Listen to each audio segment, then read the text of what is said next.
Your money is making decisions right now, without you.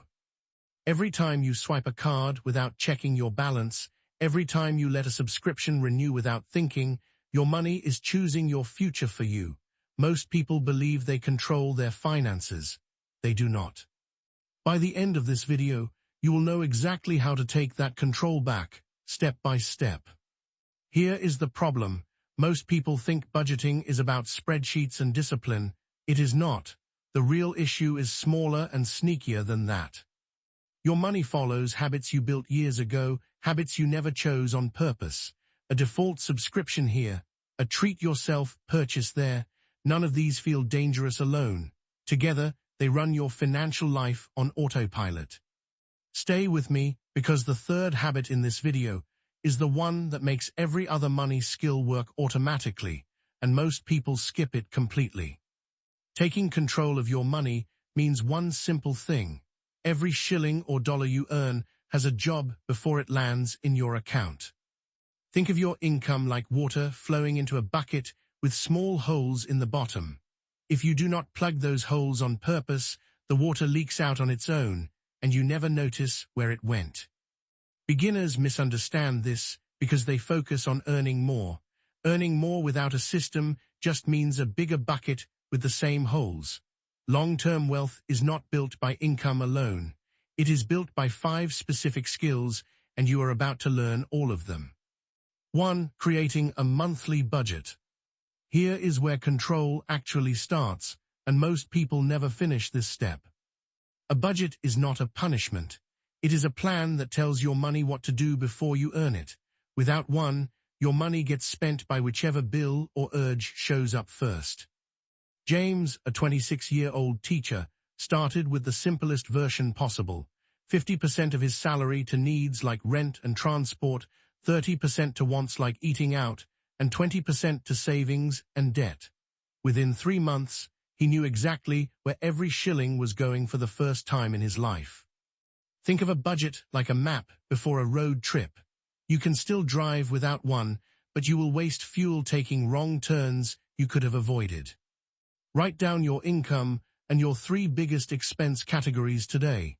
That is your first budget draft. But here's where most people make a costly mistake. 2. Tracking expenses. A budget only works if you know what actually happened, not just what you planned. Most people build a budget once and never check it against reality. Then they wonder why they are always short by month end. Tracking is the habit that closes that gap. A taxi driver tracked her own spending for 30 days using her M-Pesa and bank statements. She found that small daily purchases under 300 shillings totaled more than 14,000 shillings for the month, more than her rent for a bedsitter. She only found this because she tracked it. Tracking expenses works like a fitness tracker for your wallet. You do not lose weight by owning the tracker. You lose weight by looking at the numbers and adjusting. For the next 7 days, write down every purchase, no matter how small. Do not change your behavior yet, just observe. What happens next surprises many investors. 3. Automating savings. This is the habit that makes every other money skill work without relying on willpower. If saving depends on remembering to do it after spending, it will not happen. Automation removes the decision entirely. The money moves before you can talk yourself out of it. Consider 2 co-workers with the same salary. One tries to save whatever is left at month end and consistently saves nothing. The other sets up an automatic transfer to a corporate saving account the same day salary lands. A year later, one has built savings without thinking about it. The other has nothing to show for the same income. Automated savings works like a standing order on a rent payment. Nobody forgets to pay rent because it is not optional in their mind. Savings should work the same way. Set up an automatic transfer today, even if it is a small amount, from your salary account into a separate savings or corporate saving account. But that's only the beginning. 4. Setting financial goals. Saving without a goal feels pointless, and that is exactly why most people quit within a few months. A vague goal like save more money gives your brain nothing to aim at. A specific goal like save 60,000 shillings for a laptop by December gives you a target, a deadline, and a reason to say no to smaller purchases along the way. Sarah, a small business owner, set a specific goal to save enough for 3 months of business stock within 6 months. Breaking that target into a monthly number made the goal feel achievable instead of overwhelming, and she hit it 2 weeks early. A financial goal works like a destination typed into a map app. Without it, you are just driving. With it, every turn has a purpose. Write down one specific financial goal today, with a shilling amount and a deadline attached. Most people never plan for what comes next. 5. Building discipline. This is the habit that holds the other 4 together over time, and it has nothing to do with motivation. Discipline is not about feeling strong enough to resist spending. It is about designing your environment so you do not need willpower in the first place. People who rely purely on motivation eventually have a bad week and abandon the whole system. A 22-year-old who automates 2,000 shillings a month into savings without needing to feel motivated each time will still have that habit running 5 years later. Someone relying on willpower alone often stops within a few months, regardless of how committed they felt on day 1. Discipline works like a river cut into rock. It is not built by one dramatic flood. It is built by the same small flow, repeated over years, wearing a permanent path. Pick one financial habit from this video and commit to it for 30 days straight, no exceptions, before adding a second habit. Here is common mistakes. Mistake 1, budgeting only when money runs low. People make this mistake because budgeting feels like punishment, so they avoid it until forced. This is harmful because it turns money management into crisis control instead of a steady habit.